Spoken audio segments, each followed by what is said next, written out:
ہمارا بھی فرض ہے کہ ہم اللہ تعالیٰ جو ہمارا آقا، ہمارا خالق، ہمارا مالک اور پروردگار ہے، ہمیشہ اس بات کا خیال رکھیں کہ وہ ہم سے راضی ہو اور ہم اس طریقے کی زندگی گزاریں کہ ہم اللہ سے قریب ہو کر اس کے محبوب بندے بنیں۔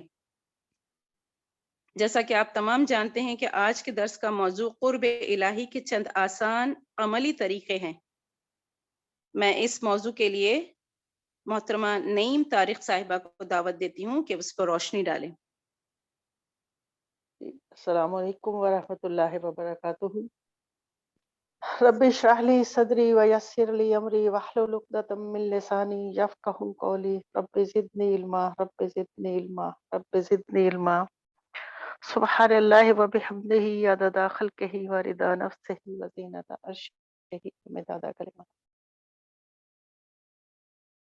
آج جو موضوع ہے وہ میرے دل کے بہت زیادہ قریب ہے، قرب الہی کے چند آسان عملی طریقے۔ تو کوشش ہم یہ کریں گے کہ آج ایک جو روایتی درس ہے اس سے ہٹ کے ہم وہ چھوٹے چھوٹے پوائنٹس لیں جو میری اور آپ کی روز کی زندگی میں آتے ہیں، تاکہ ہمیں اس قرب کی لذت حاصل ہو اور ہم اس تک پہنچنے کے لیے جو ہے نا وہ کوشش شعوری طور پر کریں۔ تو اللہ سے محبت یا اللہ کی محبت، اللہ کی قربت، اگر ہمیں زندگی میں یہ چاہیے تو یہ سوچنے پہ ہی ایک بہت جو ہے نا وہ عظیم اور بلند مقام ہے، اور اس کی ہر مسلمان کسی نہ کسی طور پر ضرور کوشش کرتا ہے جتنی اس کی استطاعت ہوتی ہے۔ اسی لیے اللہ تعالیٰ نے جو ہے نا یہ فرما دیا کہ مومن سب سے بڑھ کر کس سے محبت کرتا ہے؟ اللہ سے محبت کرتا ہے۔ اور پھر اللہ نے اگلے ہی سٹیپ پر اپنی محبت کے حصول کا جو پہلا ذریعہ بتایا، وہ کہا کہ سجدہ کرو۔ یعنی محبت کہاں سے حاصل ہوگی؟ سجدے سے اس کی ابتدا کی جائے، کیونکہ سجدے میں انسان اپنی سب سے جو جسم کا جو سب سے ایک نمایاں حصہ ہے، یا جس پہ انسان بہت فخر کرتا ہے، جس کو بہت محبوب رکھتا ہے، وہ اس کی پیشانی ہے، اور اسی کو وہ خاک کے اوپر رکھ دیتا ہے۔ اور اس وقت اللہ کہتا ہے یہ بندہ میرے بہت قریب ہے۔ یہ فرض نمازوں میں بھی ہے، نوافل میں بھی ہے، ویسے ہی سجدہ شکر میں بھی ہے، یعنی ہر قسم کا سجدہ۔ پھر اس کے بعد یہ بھی فرما دیا گیا کہ سجدہ کرو اور اللہ کے قریب ہو جاؤ، یعنی یہ قرب کا ایک ذریعہ بتا دیا گیا۔ اب قرب کی بات تو ہوتی ہے، ہم انشاءاللہ کریں گے، لیکن محبت کیا چیز ہے؟ یہ محبت کا جو لفظ ہے نا، یہ اپنے اندر قدرتی طور پر ایک بڑی مٹھاس اور کشش رکھتا ہے، اس کا اپنا ایک مزہ ہے۔ اور جب یہ کسی تعلق کے لیے بولا جاتا ہے نا اس لفظ کو، تو دل میں زندگی کی ایک لہر دوڑ جاتی ہے۔ ہم سب ہی محبت کے مزے سے آشنا ہیں، اور یہ کوئی انوکھی اور اجنبی چیز نہیں ہے کہ جس کو کبھی ہم نے سنا نہیں یا کبھی ہم نے محسوس نہیں کیا۔ یہ ایک بہت عام سی چیز ہے۔ لیکن جب اللہ کی محبت کا ذکر آئے تو ایک عام مسلمان یہ خیال کرتا ہے کہ کیونکہ اللہ کی محبت ایک بلند مقام ہے، اور اس کو حاصل کرنے کے لیے تو ہمیں بڑے بڑے جو ہے نا وہ یوں سمجھ لیں کہ کٹھن راستوں سے گزرنا پڑے گا۔ لیکن ہوتا کیا ہے کہ اللہ کیا فرماتا ہے؟ اللہ فرماتا ہے کہ یہ تو ایمان کی نشانی، ایمان کی شرط اور ایمان کی روح ہے، اور ایمان کا راستہ ہی یہ ہے۔ سورہ بقرہ میں اللہ تعالیٰ فرماتا ہے والذین آمنوا اشد حبا للہ، ایمان رکھنے والے اللہ کو سب سے بڑھ کر محبوب رکھتے ہیں۔ جو بھی ایمان لائیں گے وہ سب سے بڑھ کر اللہ سے محبت کریں گے۔ اس کے دین پر عمل کریں گے اور اس کے دین کو قائم کریں گے۔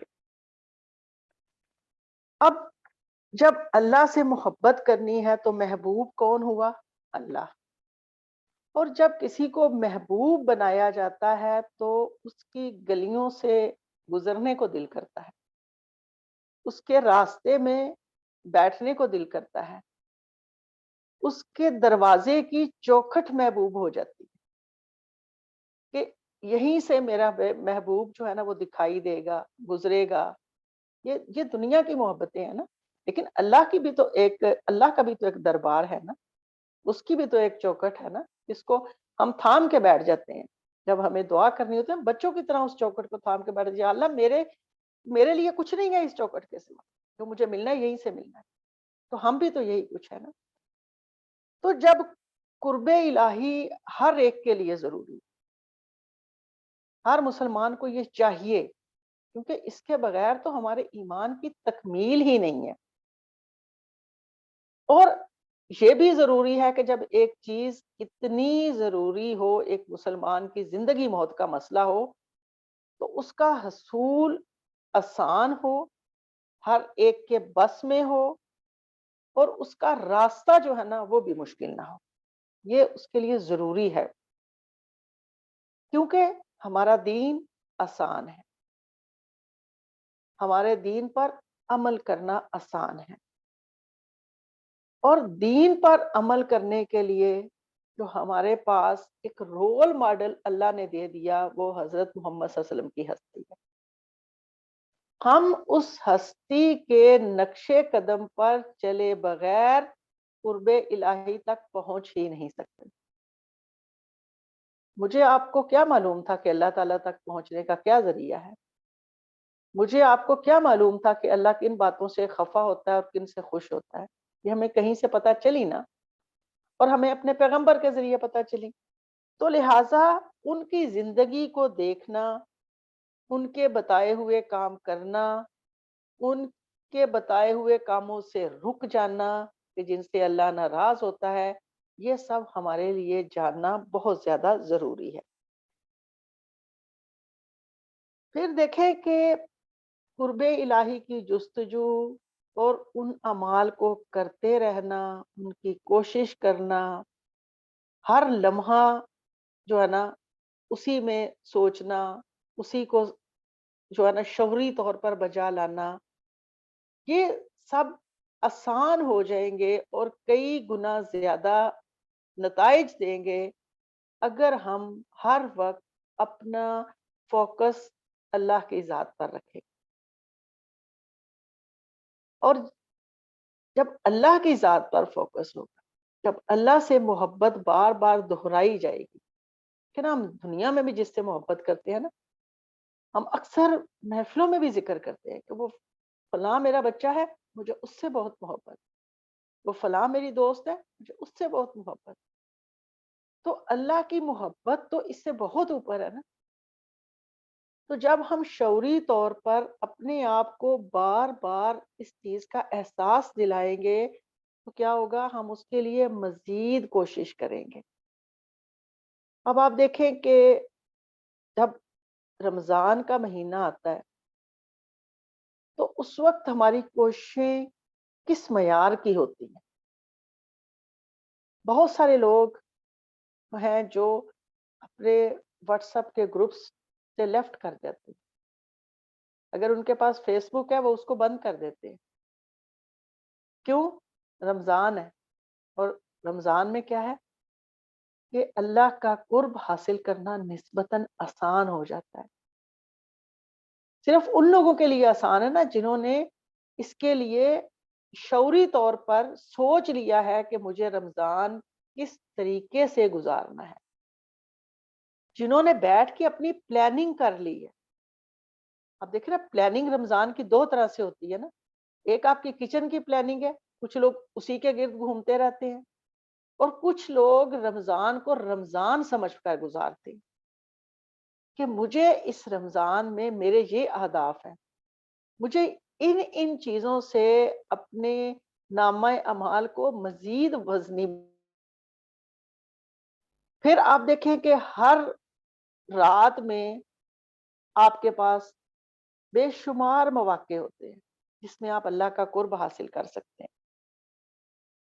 تو اگر ہم مسلمان ہیں تو ہم اس راہ کو نہیں چھوڑ سکتے، کیونکہ اس راہ پر چل کے ہی آخرت میں اجر کے طور پر جنت کا وعدہ ہے. ہمارے لیے یہ راہ زندگی اور موت کی راہ ہے. ہم نے اس راہ پر شعوری طور پر چلنا ہے. اگر چل نہیں سکتے تو اپنے آپ کو گھسیٹنا ہے اس راہ پر، لیکن اس راہ کو چھوڑنا نہیں ہے، کیونکہ یہ ہمارے آخری پیغمبر حضرت محمد صلی اللہ علیہ وسلم کی راہ ہے جو انہیں اللہ نے بتائی.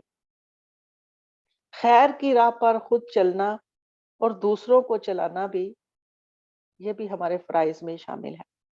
اور قرب الہی کے لیے جو مختلف عمل کرتے ہوئے جب ہم کریں تو انسان کو یہ بات نہیں بھولنی چاہیے کہ اس مقصد کے لیے جو سب سے زیادہ کارگر نسخہ ہے نا، وہ دعوت الی الخیر کا کام ہے، یعنی خیر کی دعوت دینی.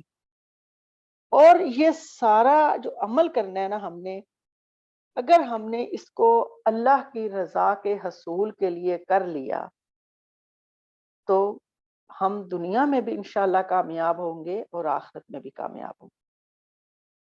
اب میں آپ کے سامنے کچھ عملی طریقے رکھوں گی، آسان طریقے کہ جن پر چل کر ہم اس راہ کے حصول کو اپنے لیے ممکن بنا سکتے ہیں.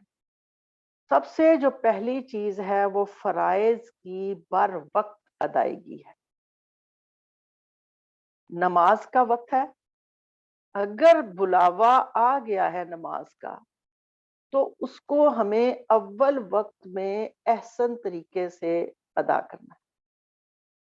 یہ نہیں کہ ہم اپنے گھر کے کاموں میں جو ہے نا وہ مصروف ہیں، اچھا یہ کر لیں تو پھر نماز، اس کو ختم کر لیں تو پھر نماز. نہیں، جب رب کا بلاوا آ گیا ہے اور مجھے اس کا قرب چاہیے اور ہر صورت میں چاہیے، تو دنیا کے کام تو ختم ہی نہیں ہوتے. ان کو ہم نے پیچھے کرنا ہے اور نماز کو ہم نے پہلی ترجیح دینی ہے. سب سے پہلی بات. دوسری بات یہ کہ جب ہم نماز کے لیے نیت کر لیں اور پھر ہم اچھے طریقے سے وضو کریں، مکمل وضو، کوئی لمحہ ایسا نہ ہو یا کوئی جو ہے نا جس کو کہنا چاہیے جسم کا وہ حصہ جس کو وضو میں تر ہونا چاہیے، کسی لمحے کی بھول چوک سے وہ خشک نہ رہ جائے. پھر آپ دیکھیں وضو سے پہلے آپ کو بسم اللہ، اگر آپ نہیں پڑھیں گے آپ کا وضو ہی نہیں. اس کا مطلب یہ ہوا کہ اللہ تعالیٰ نے اس چیز کو بھی اپنے نام کے ساتھ مشروط کر دیا کہ نماز میں تو تم نے میرے سے باتیں کرنی ہیں، لیکن جب تم اس کی تیاری کرو نا تو اس کو بھی میرے نام سے شروع کرنا، ورنہ یہ بھی قابل قبول نہیں ہے. وہ ایک بلند پایا محبوب ہے اور جو اس کے تقاضے ہیں وہ مجھے اور آپ کو پورے کرنے ہیں. اور جب آپ وضو کر کے نکلتے ہیں تو پھر کہا گیا اب پڑھو اشہد اللہ الہ، یعنی کتنی پیاری بات ہے کہ آپ نے وہ بھی شہادت دینی ہے کہ میں کس ہستی کی بارگاہ میں کھڑے ہونے کے لیے جو ہے نا وہ تیار ہوں. وہ کوئی عام ہستی نہیں ہے. پھر آپ نماز کے لیے کھڑے ہوتے ہیں. آپ نے کبھی سوچا ہے کہ نماز کو مومن کی معراج کہا گیا ہے؟ کیا مطلب ہے اس کا؟ معراج پہ تو حضور اکرم صلی اللہ علیہ وسلم جو ہے نا گئے تھے اور ہم سارا واقعہ اس کا پڑھتے ہیں نا، تو میں اور آپ تو نہیں جا سکتے نا. وہ تو ایک عظیم پیغمبر تھے جو معراج کے لیے، لیکن اللہ نے مجھے اور آپ کو اپنے قرب سے نزدیک کرنے کے لیے ہر نماز کو اپنی معراج بتا دیا. کہ معراج میں کیا ہوا تھا؟ حضور اکرم صلی اللہ علیہ وسلم نے اللہ سے پردے کے پیچھے سے گفتگو کی تھی. نماز میں کیا ہے؟ میں اور آپ اللہ سے ڈائریکٹ گفتگو کر رہے ہیں نا. تو جتنی یہ گفتگو جو ہے نا وہ ٹھہر ٹھہر کے ہوگی، سمجھ سمجھ کے ہوگی، بامعنی طریقے سے ہم اس کو سمجھیں گے، اتنی ہی ہماری نماز جو ہے نا وہ ایک بہترین نماز ہوگی۔ اگر ہم رٹی رٹائی نماز پڑھتے رہیں گے، اس میں قرأت کا خیال نہیں کریں گے، اس میں الفاظ پہ غور نہیں کریں گے اور پڑھتے چلے جائیں گے، تو وہ ایک فرض تو ہم نے ادا کر دیا، لیکن کیا ہوا کہ ہمیں خود کی بھی تسلی نہیں ہوگی کہ سجدہ ہم نے کیا تو ہمیں نہیں پتا کتنے اعضاء پہ ہم نے سجدہ کیا۔ جتنا سجدے میں اللہ کے قریب ہونا ہے، اتنا سجدہ بھی تو خوبصورت ہونا چاہیے تھا۔ پھر سجدے کی دعائیں ہیں، ان کو ضرور پڑھیں۔ اس کے بعد آپ نے جب نماز مکمل کی تو آپ پورے کے پورے کہتے ہیں کہ اگر کسی انسان کو یہ پتا چل جائے نا کہ نماز میں اللہ کے آسمان سے عرش سے زمین تک جہاں پر وہ انسان کھڑا ہے کیا نور اور تجلیات کی بارش ہو رہی ہے اس کے اوپر، تو فقہا کہتے ہیں کہ کوئی جا نماز سے ہٹے گا بھی نہیں، وہ دنیا کو بہت حقیر سمجھنا شروع کر دے گا۔ وہ کہے گا جس جگہ پہ میں کھڑا ہوں وہاں تو کوئی قسمت والے نصیب والے کھڑے ہوتے ہیں۔ اس کے بعد دیکھیں کہ نماز کے بعد آپ نے فوراً اٹھنا نہیں ہے، آپ نے بڑے سکون سے اللہ سے باتیں کرنی ہیں، اپنے ہتھیار جو مومن کا ہتھیار کہا گیا دعا کو، اس کو استعمال کرنا ہے۔ پھر جتنی دیر آپ اس جگہ پہ جہاں پہ آپ نے نماز پڑھی ہے وہاں پہ بیٹھے ہوئے ہیں، تو فقہا یہ کہتے ہیں کہ آپ کے ارد گرد فرشتے اللہ نے لا کے بٹھا دیے ہیں کہ میرے بندے کے لیے دعا کرو۔ اب جس کے لیے اللہ دعا کروانا چاہے اس کے نصیب کیسے ہوں گے؟ تو اس لیے نماز سکون سے، اس کے بعد تھوڑی دیر جا نماز پہ بیٹھیں اور اپنے ارد گرد دیکھیں کہ آپ کتنی خوش نصیب ہیں کہ آپ کے ارد گرد اللہ نے اپنی فوجیں بٹھائی ہوئی ہیں کہ میرے بندے کی مغفرت کے لیے دعا کرو۔ تو اس سے زیادہ ہمارے لیے کوئی بھی سکون کی بات نہیں ہے۔ پھر نماز میں یہ ضرور یاد رکھیں کہ ہم جس ہستی سے بات کر رہے ہیں اس کا تقدس ہمیں سامنے رکھنا ہے، اس کی ہمیں عظمت کو سامنے رکھنا ہے، اور یہ بھی ذہن میں رکھیں کہ نماز پڑھتے ہوئے یہ بھی خیال کریں کہ یہ میری آخری نماز بھی ہو سکتی ہے، ہو سکتا ہے مجھے اگلی نماز کے لیے وقت ہی نہ ملے، اور یہ ذہن میں رکھیں کہ یہ نماز میری وہ ہے جس کا سوال حشر کے میدان میں سب سے پہلا ہوگا کہ تمہاری نمازوں کے کیا حالات ہیں۔ جب ہم ان پوائنٹس کو ذہن میں رکھیں گے تو ہم نمازوں کو بہت اچھے سے جو ہے نا وہ ادا کریں گے۔ پھر اس کے بعد اگلی جو چیز آئے گی ہمارے پاس وہ ہے قیام اللیل۔ اللہ تعالیٰ نے رات کی نماز جو ہے نا وہ فرض نہیں رکھی، یہ بھی اللہ کی بندوں سے بہت زیادہ محبت ہے۔ اگر فرض ہو جاتی تو آپ دیکھیں کہ ہم تو 5 نمازیں بھی جو ہے نا وہ بعض دفعہ کہتے ہیں کہ بہت مشکل لگتی ہیں، لوگ آپ کو ملتے ہوں گے اس طرح کے کہ جن کو یہ نمازیں مشکل لگتی ہیں۔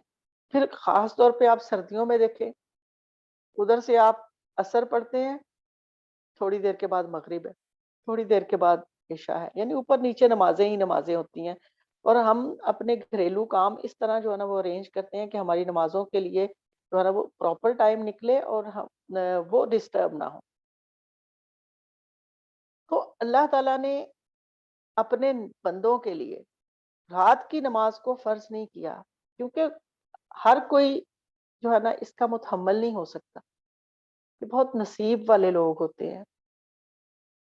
اور دوسری اللہ نے یہ بھی سہولت رکھ دی کہ بہت سے لوگ ہیں جو پورا دن محنت مشقت کرتے ہیں، اب ان کے لیے رات کی نماز جو ہے نا وہ مشکل ہے پڑھنا، اگر فرض ہو جائے گی تو ان کے تو فرائض خراب ہو جائیں گے، کیسے حساب دیں گے ہم فرائض کا؟ تو اللہ تعالیٰ نے اس کے لیے جو ہے نا جو لفظ استعمال کیے ہیں وہ بڑے پیارے ہیں کہ اپنے محبوب جو بندے ہیں جو اس فرض نہ صحیح اس کو ادا کرتے ہیں، سنت ہی کہہ لیں آپ، تو اللہ تعالیٰ ان کے بارے میں بتاتے ہیں کہ راتوں کو وہ کیا کرتے ہیں؟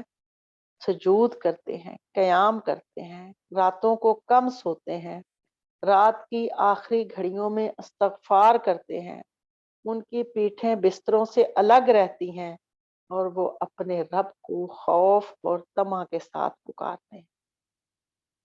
کتنی جو ہے نا وہ محبوب نے محبوب بندوں کی تعریف کی ہے۔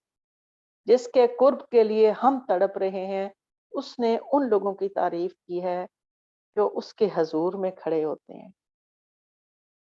پھر ہمارے لیے یہ آسانیاں رکھ دی گئیں کہ اگر ہم نماز کے لیے نہیں اٹھ سکتے رات کو تہجد کے لیے، تو ہم عشاء کے ساتھ ہی جو ہے نا وہ سونے سے پہلے یا عشاء کے ساتھ کچھ نوافل ادا کر لیں۔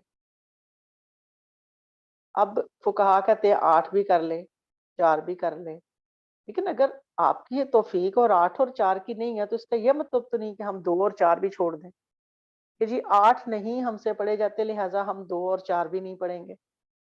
تو جتنی ہمارے نصیب میں ہے ہم اس کو کر لیں۔ پھر اس کے بعد یہ بھی لازم نہیں ہے کہ بہت لمبی قرأت کی جائے۔ آپ کو جو بھی صورتیں آتی ہیں، اگر آپ کو آخری 10 صورتیں آتی ہیں تو اس میں بھی کوئی حرج نہیں، کیونکہ جو آخری صورتیں ہیں وہ حجم کے لحاظ سے بے شک چھوٹی ہیں، لیکن کسی صورت میں بھی وہ اپنے نفع کے لحاظ سے یا اپنے فائدے کے لحاظ سے یا یوں سمجھ لیں کہ اپنے نتائج کے لحاظ سے وہ چھوٹی نہیں ہے۔ آپ دیکھیں کہ ان کے مضامین بھی بڑی صورتوں کے مقابلے میں اجر سے کم نہیں ہے۔ تو نبی کریم صلی اللہ علیہ وسلم سے یہ بھی روایت ہے کہ جس نے قیام میں 10 آیات تلاوت کی اس کا نام غافلوں میں نہیں لکھا جائے گا، اور جس نے اللہ کی جو ہے نا وہ محبت میں 100 آیات تلاوت کی اس کا شمار جو ہے نا وہ قانتین میں ہوگا۔ پھر آپ دیکھیں کہ حضرت عبداللہ بن عباس فرماتے ہیں کہ میں سورہ زلزال اور سورہ قاریہ جو ہے وہ ٹھہر ٹھہر کر اور سمجھ سمجھ کر پڑھوں تو یہ اس سے بہتر سمجھتا ہوں میں کہ البقرہ اور آل عمران کو جلدی جلدی بغیر سمجھے پڑھوں۔ پھر اللہ نے باجماعت نماز والوں کے لیے ایک اور خوشخبری دے دی کہ اگر وہ لوگ جو جماعت سے عشاء کی نماز پڑھ لیں اور پھر جماعت سے فجر کی نماز پڑھ لیں اور اس کے درمیان میں کوئی نماز بھی نہ پڑھیں تو ان کے لیے کیا ہے کہ پوری رات قیام کا جو ہے نا وہ ثواب آتا، ان کو اللہ نے محروم نہیں رکھا۔ حضرت عمر نے بھی یہی فرمایا کہ میں صبح کی نماز جماعت سے پڑھوں یہ مجھے رات بھر کے قیام سے زیادہ محبوب، یعنی خصوصاً فجر کی نماز کا یہاں پر ذکر ہے نا، کیونکہ فجر کی نماز شیطان کے خلاف ہماری پہلی جیت ہے۔ اب جب ہم پیپر دیتے تھے تو آپ یاد کریں کہ جب پیپر کا جو پہلا لازمی سوال ہوتا تھا نا، اگر وہ ہمیں بدقسمتی سے نہیں آتا تھا نا تو اگلا جو پیپر پورا ہے وہ چاہے ہمیں حرف پہ حرف آتا تھا، لیکن وہ جو تکلیف ہے نا اور وہ جو ایک پشیمانی ہوتی تھی نا ہماری، وہ پورا پیپر نہیں جاتی تھی، بعد میں بھی نہیں جاتی تھی کہ ہمیں لازمی سوال ہی نہیں آیا اور وہ تو سب سے پہلے کرنے کو کہا گیا تھا، ہم نے اسی کو چھوڑ دیا۔ تو فجر کی نماز کی تو سنتیں جو ہے نا وہ دنیا و آخرت کی ہر چیز سے ان کو زیادہ فضیلت دی گئی ہے۔ پھر آپ دیکھیں کہ عام سال میں تو یہ مشکل لگتا ہے نا رات میں اٹھنا یا قیام کرنا، ہر ایک کے لیے تو مشکل نہیں ہے لیکن کچھ لوگوں کے لیے مشکل بھی ہے۔ تو اس میں اللہ تعالیٰ نے پھر ایک سیل لگا دی رمضان کی صورت میں کہ رمضان میں تو آپ نے سحری میں اٹھنا ہے نا تو سحری سے تھوڑا سا ٹائم پہلے اٹھ جائیں، 10 منٹ 15 منٹ پہلے مارجر رکھ کے اٹھ جائیں اور اس میں 2 آیات رکعت یا 4 رکعت جتنی بھی آپ سے ممکن ہے اتنی پڑھ لیں۔ اور اگر کسی دن نہیں اٹھ سکتے آپ یا آپ نے نماز اس رات آپ کی نہیں ہے تو آپ یہ بھی کر سکتے ہیں کہ صرف آپ پیشانی اللہ کے حضور زمین پہ رکھ دیں اور اس سے اس کی رحمت مانگے، اس کی مدد مانگے اس کی محبت مانگیں، اس کے در پہ بیٹھ جائے کہ یا اللہ مجھے جو ملنا ہے یہیں سے ملنا ہے، اور مجھے اس دروازے کو چھوڑ کے جانا بھی نہیں ہے کہیں۔ تو پھر کیا ہوگا کہ ہم کم از کم شعوری طور پر یہ کوشش ضرور کر لیں گے کہ ہمیں ہر رات میں، خاص طور پر رمضان کی راتوں میں، جب فرض 70 فرضوں کے برابر ہے اور نوافل فرضوں کے برابر ہے، جب یہ اتنی بڑی سیل ہے تو ہمیں اس سے ضرور ہی فائدہ اٹھانا ہے، اور ہمیں یہ کوشش لازم کرنی ہے، اور اس کے لیے ہمیں ابھی سے اپنی ایک پلاننگ کر لینی کہ اگر پچھلی زندگی میں میرے سے کوئی کمی ہوئی، کوتاہی ہوئی، تو اس دفعہ نہیں، کم از کم ہم آج ہی نیت کر لیں گے نا، تو اگر ہم رمضان تک پہنچ جاتے ہیں الحمدللہ، اور اگر ہماری زندگی نہیں ہے تو کم از کم ہمیں نیت کا ثواب جو ہے نا وہ ضرور ہی مل جائے گا۔ اس کے بعد آپ دیکھیں کہ جو اگلی قرب کی ایک جو منزل ہے نا، وہ ہے موت کو یاد کرنا۔ ہم میں سے کوئی بھی اس بارے میں نہیں سوچنا چاہتا، ہم اس کو بھولے رہنا چاہتے ہیں۔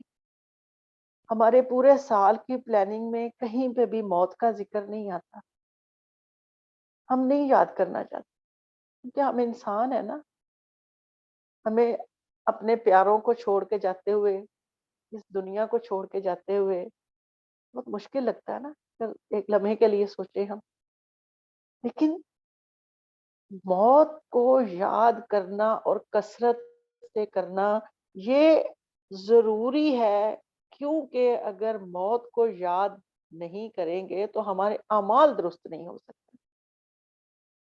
ہمیں ہر وقت اپنے آپ کو یہ بتانا ہے کہ موت آنی ہے، اور مجھے اس ہستی کے سامنے کھڑے ہونا ہے جس کا میں قرب حاصل کرنے کے لیے بہت محنت کرتی ہوں، روز شعوری طور پر میں کوشش کرتی ہوں۔ تو اس کے لیے آپ دیکھیں کہ وہ بھی آسان راستے بتا دیے گئے کہ آپ نماز کے بعد آیت الکرسی پڑھیں، فرض کے بعد وہ بھی کہا گیا کہ جو فرض نماز کے بعد آیت الکرسی پڑھتے ہیں انشاءاللہ ان کے لیے موت کی سختی آسان ہو جائے گی، اور ایک پاؤں ان کا دنیا میں ہوگا اور دوسرا انشاءاللہ جنت، یعنی اتنی بڑی بشارتیں ہیں۔ پھر اس کے بعد جو دعا ہمیں بتائی گئی اللہم اجرنی من النار، تو یہ زیر کے ساتھ ہے اجرنی، اس کو ذرا تھوڑا غور سے پڑھیے گا، کیونکہ اگر آپ نے اس کو جیم کے اوپر زبر سے پڑھ لیا تو اس کے معنی بالکل فرق ہو جائیں گے۔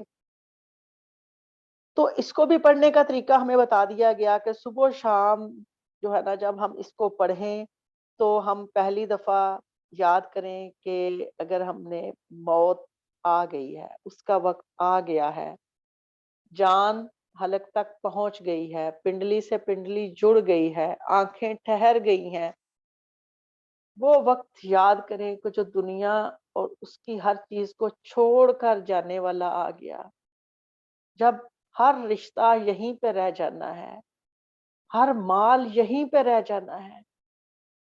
انسان بہت عقل مند ہے، لیکن اس سے زیادہ بھی کوئی بے وقوف نہیں کہ اس مال کو کمانے کے لیے ساری زندگی لگا دیتا ہے جس کو چھوڑ کے ہی چلے جانا ہے، جو ساتھ میں کچھ نہیں لے کے جانا، اور ان اعمال پہ توجہ کم دیتا ہے جو ساتھ میں جانے والے۔ اللہ کرے کہ ہم ان غافلوں میں نہ ہوں۔ تو ہمیں اس وقت پہلی دفعہ جب ہم پڑھیں گے کہ ہمیں فرشتے بھی نظر آ رہے ہیں جو ہمیں لینے کے لیے آ گئے ہیں،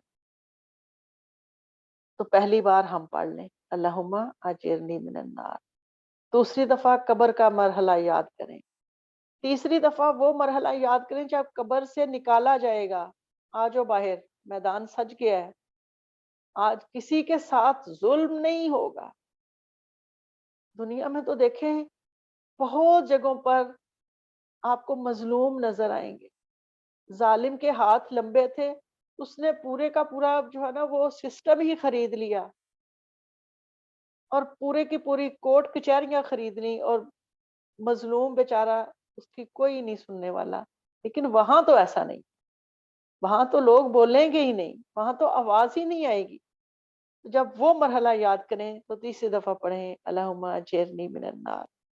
چوتھی دفعہ آپ سوچیں کہ میں جہنم پر سے گزروں گا، اور ہر شخص وہاں پر ضرور ہی جائے گا.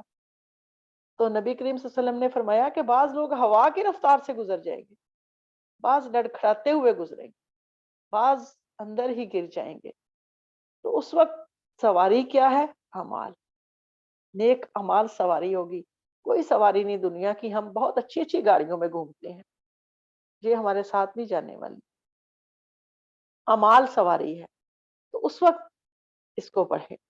پھر پانچویں بار جب آپ اس کو پڑھیں تو یہ سوچیں کہ آگ کا بستر، آگ کی چھت، پیپ کا پانی، کانٹوں کا کھانا، لوہے کے ہتھوڑے، سر پر کھولتا پانی ڈالا جا رہا ہے. اس میں سے کسی بھی ایک منظر کو یاد کر لیں اور پانچویں بار پڑھیں اللہم اجرنی من النار. پھر حشر شروع ہو گیا. اب ایک بڑے وسیع پیمانے پہ وہاں پہ سیٹ اپ ہے. ہمارے تو مائک کی آواز کچھ جگہ تک جاتی ہے نا، آدھا کلومیٹر اس سے کم. وہاں پر تو ایک عجیب سسٹم ہوگا کہ پہلے سے آخری انسان جتنا کھڑے ہیں نا، ان سب کو ایسے ہی لگے گا جیسے میں ہی سب سے آگے کھڑا ہوں اور مجھے ہی سب سے صحیح سنائی دے رہا ہے اور مجھے سب سے صحیح دکھائی دے رہا ہے. تو پھر آپ وہاں پر اس کو پڑھیں اللہم اجرنی من النار. پھر ساتویں دفعہ سوچیں کہ کل جو ہوگا، جو کل کی کمائی ہے، جو بھی میں نے اعمال اللہ کی بارگاہ میں لے کے جانے ہیں، اور جو بھی مجھے کل آگ سے سابقہ پیش آنا ہے، یا مجھے اللہ میرے پہ رحم کرے، مجھے اس آگ سے بچا لے، تو وہاں پر آپ جو ہے نا وہ پڑھیں اللہم اجرنی من النار. تو یہ کچھ طریقے جو ہے نا وہ بتا دیے گئے.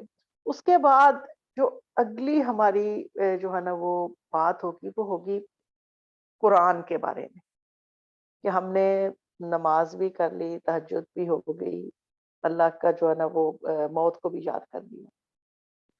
اب قرآن کی باری آتی ہے. تو قرآن کے جو انسان پر 5 حقوق ہیں کہ ایمان لانا، اس کی تلاوت کرنا، تدبر کرنا، عمل کرنا اور پھیلانا.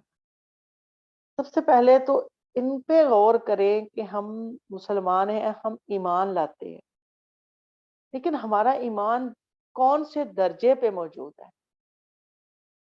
کیونکہ ایمان کا جو مطلب ہے کہ عمل میں تبدیلی آ جائے. کیا قرآن کو پڑھنے سے پہلے میرا اور آپ کا جو عمل تھا وہ قرآن کو پڑھنے کے بعد بھی وہی ہوا؟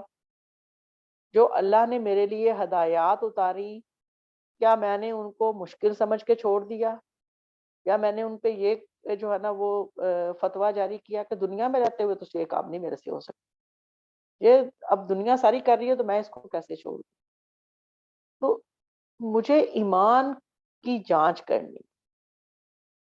پھر تلاوت کے وقت مجھے اپنے مخارج کی جانچ کرنی ہے. پھر اس پر غور و فکر کرنا ہے کہ اللہ نے اگر میرے لیے اس راستے کا انتخاب کیا ہے، چاہے وہ سود کو چھوڑنے کا راستہ ہے، چاہے وہ زنا کو چھوڑنے کا راستہ ہے، چاہے وہ حلال حرام چھوڑنے کا راستہ ہے، جو بھی راستے کا انتخاب اللہ نے میرے لیے کیا ہے، اس نے کیوں کیا ہے؟ وہ تو میرے سے 70 ماؤں سے زیادہ محبت کرتا ہے. اگر اس نے میرے پہ پابندیاں لگائی ہیں تو یہ میرا فائدہ ہی ہے. غور و فکر کرنا ہے. پھر ان پابندیوں کو اپنی ذات پر لاگو کرنے کی کوشش کرنی ہے، اور پھر اٹھ جانا ہے معاشرے میں اس بات کو پھیلانے کے لیے کہ آپ کا قرآن آپ کو کیا روشنی دے رہا ہے.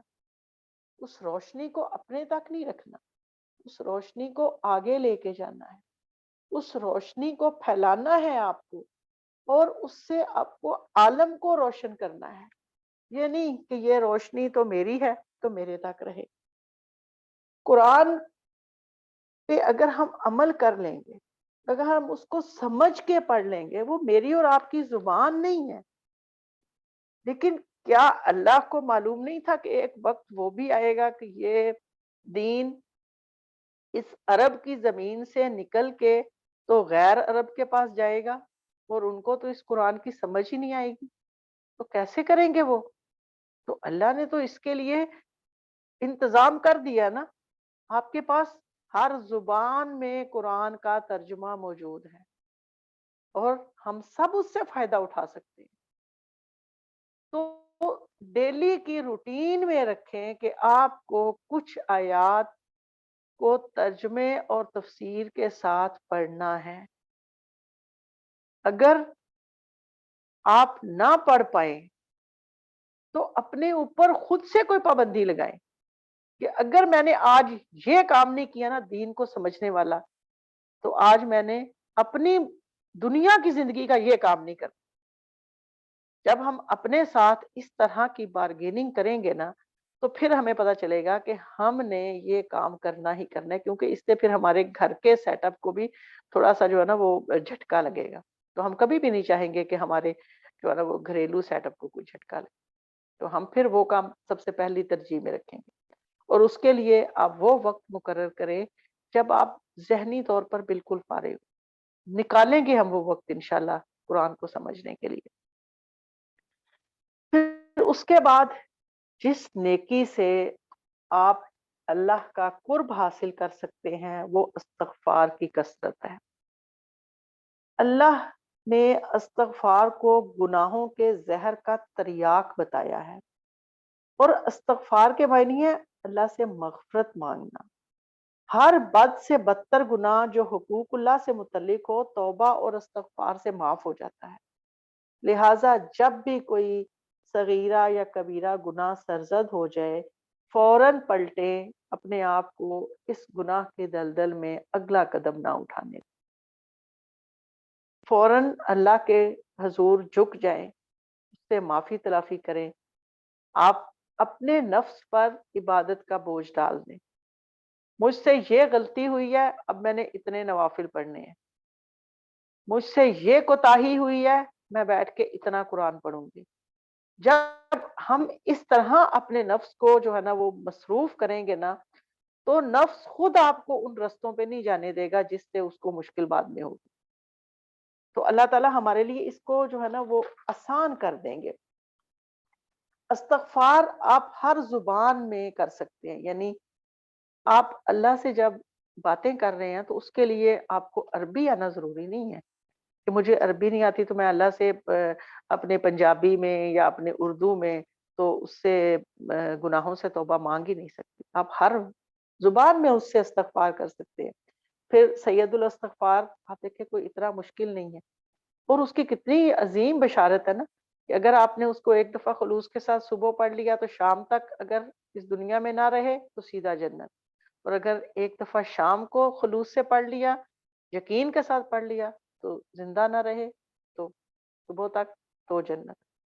پھر استغفر اللہ، یہ کلمہ آپ پڑھتے رہیں بار بار، اور اس کے بعد حدیث میں جو ہے نا وہ استغفار کی اتنی زیادہ فضیلت آئی ہے کہ بار بار اپنے آپ کو شعوری طور پر ان جملوں کی طرف رکھیں، اور اگر آپ کو سید الاستغفار یاد ہے تو چلتے پھرتے اس کو پڑھیں، اور اس کے لیے آپ کا باوضو ہونا بھی، یہ کیونکہ یہ جو اذکار ہے نا ان کے لیے اللہ باوضو ہونا اللہ نے شرط نہیں رکھا۔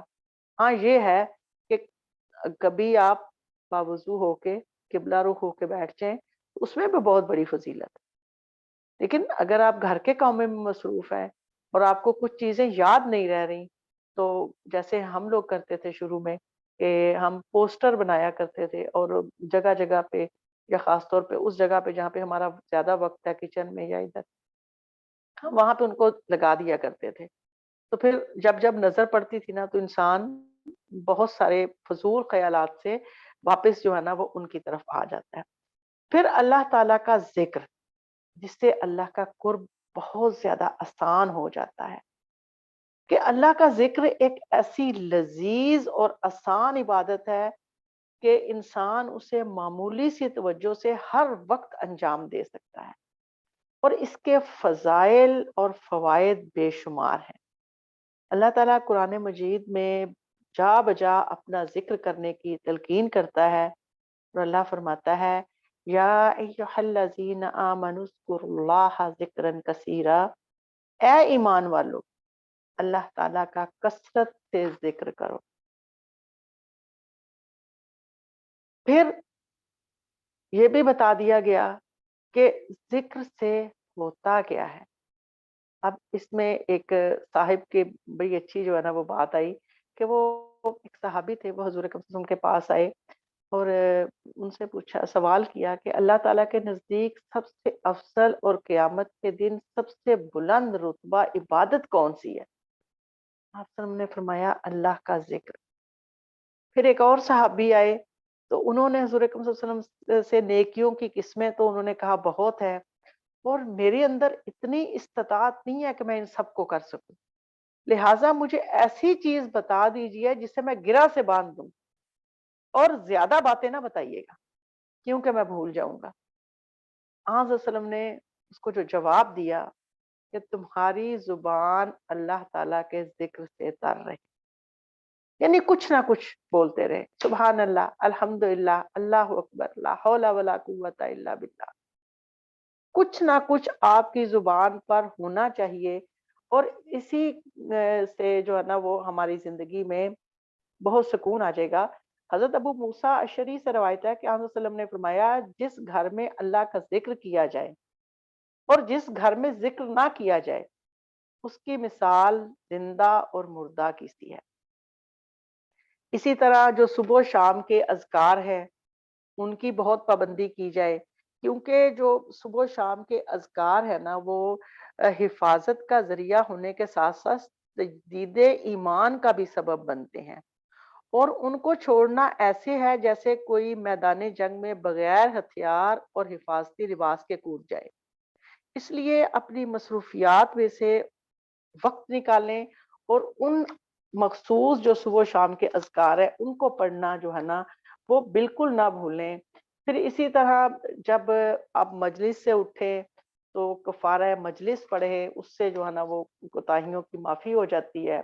اس کے علاوہ کہیں پہ بھی آپ کی گیدرنگ ہے، کہیں پہ بھی آپ ایک دوسرے کے گھر جاتے ہیں، آپ وہاں پہ کوشش کریں کہ باتوں باتوں میں آپ قرآن کی بات دہرائیں، حدیث کی بات دہرائیں، کوئی اچھا واقعہ جو لوگوں کے لیے جو ہے نا وہ سبق کا باعث ہو وہ ان کو بتائیں۔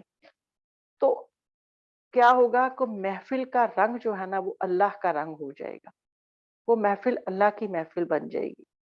ورنہ اگر ہم یہ بات نہیں رکھیں گے تو لوگ فضول باتوں میں بہک جائیں گے، فیشن پہ باتیں ہونا شروع ہو جائیں گی، سیل پہ باتیں ہونا شروع ہو جائیں گی، غیبت شروع ہو جائے گی، چغلی شروع ہو جائے گی۔ تو ان سب سے بچنے کا ایک بہت مؤثر یہی طریقہ ہے کہ ہم باتوں باتوں میں ان باتوں کو یاد کر لیں۔ اس کے بعد اللہ نے اپنے قرب کا جو اگلا سٹیپ جو میری سمجھ میں آیا وہ شکر ہے۔ یعنی اللہ نے انسان کو اتنی نعمتیں دی ہیں کہ اگر میں اور آپ گننے بیٹھے تو ہم شمار نہیں کر سکتے۔ اپنے جسم کو ہی دیکھ لیں، اللہ کی کتنی بڑی نعمت ہے کہ اس میں اللہ نے ایک چھوٹا سا جو بال ہے اس کو بھی بیکار نہیں بنایا، اور باہر سے کوئی گنجائش نہیں رکھی کہ ایک پلک کا بال اگر آنکھ میں چلا جائے تو آنکھ میں گنجائش نہیں ہے کہ اس کو قبول کر لے۔ ایک چھوٹا سا ذرہ اگر پاؤں کے اندر چلا جائے، کوئی کانٹا ہلکا سا چبھ جائے تو دیکھیں ہماری بے چینی کہاں پہ پہنچتی ہے۔ تو کتنا مکمل جسم اللہ نے بنایا، اور اس کے لیے بعض لوگ جو کرتے ہیں وہ کہتے ہیں اگر ہمیں کبھی شکر جو ہے نا وہ بھول جائے نا تو ہم ہاسپٹل کا ایک چکر لگا لیتے ہیں۔ جب ہم وہاں پر بے بس لوگوں کو دیکھتے ہیں، میں اور آپ تو یہ سمجھتے ہیں نا کہ ہم بہت بیمار ہیں، لیکن جب ہم وہاں پر لوگوں کی بے بسی دیکھتے ہیں اور لوگوں کی زندگی دیکھتے ہیں کہ کتنی مشکل ہے، تو ہم کہتے ہیں شکر الحمدللہ، یا اللہ میں تو بہت اچھے حال میں ہوں، مجھے تو کچھ بھی نہیں ہے، یا اللہ میں تو تیری طرف دوڑ کے آؤں گی۔ تو کبھی کبھی انسان کو چکر وہاں کا لگا لینا چاہیے۔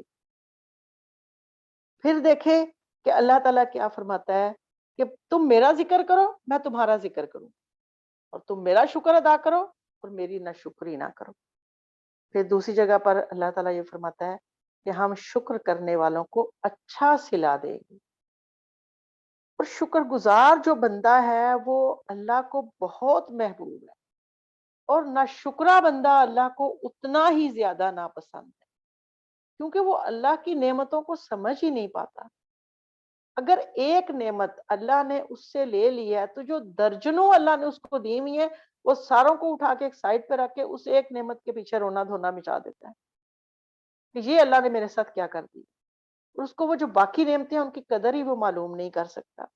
تو شیطان کا انسان پر جو پہلا حملہ ہے نا وہ ناشکری کی ترغیب ہوتا ہے، کہ وہ کہتا ہے کہ کچھ نہیں دیا اللہ نے تجھے، وہ فلاں کے پاس دیکھو اتنا کچھ ہے، وہ فلاں کے پاس دیکھو. یعنی وہ انسان کو اس دوڑ میں لگا دیتا ہے کہ تم ایک دوسرے کو دیکھتے رہو، ایک دوسرے کے ساتھ موازنہ کرو، لیکن اپنی جھولی میں نہ دیکھنا کہ کتنی نعمتیں ہیں. پھر اسی طرح جو اگلی چیز ہے وہ صبر ہے، کہ یہ دونوں صبر جو ہے نا شکر کے ساتھ ہی جڑا ہوتا ہے. آپ دیکھیں کہ اللہ نے 3 قسم کے جو ہے نا وہ عالم پیدا کیے ہیں. ایک میں خوشی ہے، آرام ہے، وہ جنت ہے. دوسرے میں تکلیف ہے، غم ہے، وہ دوزخ ہے. اور جس میں خوشی اور غم دونوں ہیں وہ دنیا ہے. اور یہ دنیا اگر امتحان ہے تو مجھے اور آپ کو اس کی کامیابی کے لیے لازم محنت کرنا پڑے گی. کچھ نہ کچھ محنت کریں گے تو کامیابی ملے گی نا. ہمارے بچے پڑھتے ہیں تو کیا وہ بیگ بند کر کے کتابیں خرید کے بیگ کے اندر رکھ کے اس کو جو ہے نا وہ تالا لگا کے یا کسی الماری میں رکھ کے آپ بھی بے فکر اور وہ بھی بے فکر، تو کیا کامیابی کی کوئی ضمانت کسی کے پاس ہوگی؟ کبھی بھی نہیں ہوگی. جب دنیا کے کاموں کے لیے محنت ہے تو آخرت کے لیے بھی محنت ہے، اور وہ صبر کے ساتھ محنت ہے. یعنی مستقل مزاجی ہے آپ کی کہ رستے میں تکلیفیں آتی ہیں، پریشانیاں آتی ہیں، کچھ بھی آتا ہے، غموں سے سابقہ پیش آتا ہے، بے صبری نہیں ہے. صبر کے ساتھ مصیبتوں کو ہم نے برداشت کرنا ہے. اور کیا سمجھنا ہے کہ ایک حدیث کا مفہوم ہے نا کہ جب اللہ تعالیٰ کسی انسان کو اس درجے پر لے کے جانا چاہتا ہے جس درجے پر وہ اپنی عبادت کے ذریعے بہت سلو پہنچ سکتا ہے، تو اللہ تعالیٰ کیا کرتا ہے اس کو کسی غم، کسی پریشانی میں، کسی مشکل میں مبتلا کر دیتا ہے. اور جب وہی بندہ اللہ کا شکر ادا کرتا ہے، صبر کے ساتھ اس تکلیف کو گزارتا ہے، تو اللہ تعالیٰ ایک جھٹکے میں اس کو وہاں پر پہنچا دیتا ہے جہاں پر اللہ کو اس کو پہنچانا مقصود ہوتا ہے. تو ہمیں صبر کا دامن کبھی بھی ہاتھ سے نہیں چھوڑنا چاہیے. پھر اللہ تعالیٰ نے قرآن میں یہ بھی بتا دیا کہ بلا شبہ صبر کرنے والوں کو ان کا ثواب بے حساب دیا جائے گا. یعنی حساب کے بغیر کچھ، کوئی پلس مائنس ہمیں نہیں پتا کتنا اجر ہے، ہم نہیں جانتے، بہت زیادہ اجر ہے. تو اللہ تعالیٰ نے ایسے لوگوں کے لیے کیا رکھا ہے کہ ایسے ہی لوگوں پر ان کے پروردگار کی طرف سے رحمتیں ہی رحمتیں نازل ہوتی ہیں، اور ایسے ہی لوگ ہدایت پر ہیں جو صبر کا دامن نہیں چھوڑتے. تو صبر بڑی مصیبتوں پر نہیں، چھوٹی چھوٹی مصیبتوں پر بھی. اور اس کا طریقہ کیا بتایا کہ جیسے ہی کوئی آپ کو جھٹکا لگے، کوئی پریشانی آئے، فوراً پڑھیں اِنَّ لِلَّهِ وَإِنَّ إِلَيْهِ رَاجِعُونَ. اگر آپ اس کو پڑھتے رہیں گے تو آپ کے اندر سے جو ہے نا وہ صبر نکلتا رہے گا، امڑتا رہے گا، اور آپ کے لیے آسان ہو جائے گا اس مصیبت کو کسی طور پر بھی برداشت کرنا. تو میرے پاس ٹائم ہو گیا ہے، کیا آگے چلیں یا میں ختم کر دوں یہیں پہ؟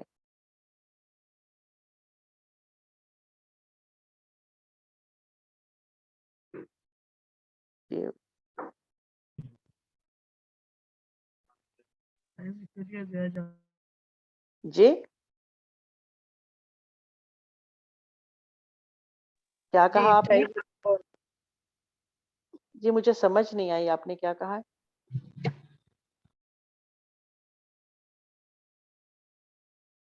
جی زیبا بہن میں ختم کر دوں اس کو؟ 3 بجے مغرب کا ٹائم ہو رہا ہوگا تو انشاءاللہ کنکلوڈ کر سکتے ہیں. جی تو بس میں ایک دو باتیں کر کے انشاءاللہ اس کو ختم کروں گی کہ جو اگلی چیز ہے وہ اللہ کے لیے محبت کرنا. یہ ایک بہت بڑی صفت ہے اللہ کے لیے کسی سے محبت کرنا. اور اللہ کی عظمت کی خاطر جو ہے نا وہ آپس میں محبت کرنے والے، حدیث میں ہے کہ وہ قیامت کے دن جو ہے نور کے ممبروں پر ہوں گے اور لوگ ان پر رشک کریں گے. اور یہ بھی حدیث میں آ جاتا ہے کہ ایک صحابی گزر رہے تھے اور دوسرے صحابی نے حضور صلی اللہ علیہ وسلم سے کہا کہ میں وہ فلاں جو بندہ گزر رہا ہے میں اسے اللہ کے لیے محبت کرتا ہوں. تو آپ صلی اللہ علیہ وسلم نے فرمایا کیا تم نے اس کو بتایا ہے؟ اس نے کہا نہیں. کہا جا کے بتاؤ. یعنی ضروری ہے کہ آپ جس سے اللہ کے لیے خالص محبت کرتے ہیں اس کو بتا دیں کہ تجھ سے مجھے دنیا کا کوئی نفع نہیں چاہیے، مجھے تجھ سے اللہ کے لیے محبت ہے. اور یہ وہ چیز ہے جو نور کے ممبروں کی بشارت آ جاتی ہے اس میں. ایک حدیث میں ہے نا کہ ایک شخص قیامت کے بارے میں پوچھ رہا تھا. رسول صلی اللہ علیہ وسلم نے پوچھا کہ تم نے کوئی تیاری کی ہے اس کے لیے؟ اس نے کہا تیاری تو نہیں کی لیکن مجھے اتنا پتا ہے کہ میں آپ صلی اللہ علیہ وسلم سے بہت محبت کرتا ہوں. آپ صلی اللہ علیہ وسلم نے فرمایا کہ تم جس سے محبت کرتے ہو اس کے ساتھ ہوگی.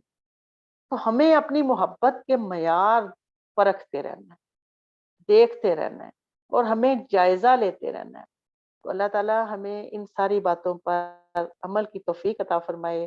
اور انشاءاللہ کبھی زندگی میں موقع ملا تو انشاءاللہ دوبارہ اس موضوع کو لے کے بیٹھیں گے انشاءاللہ.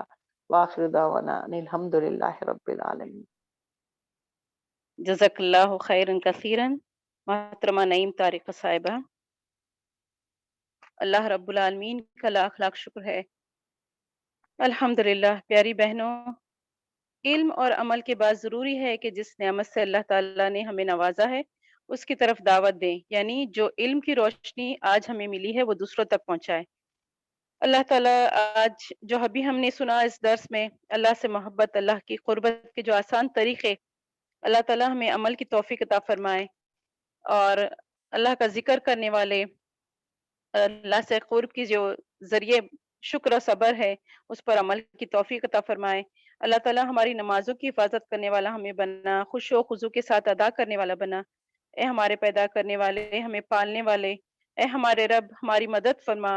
اپنے ذکر کرنے میں، اپنے شکر کرنے میں، صبر کرنے میں ہمیں سیدھا راستہ دکھا اور اس پر چلا اور کامیابی عطا فرما تاکہ ہم تیری جنت کے سرفراز ہوں.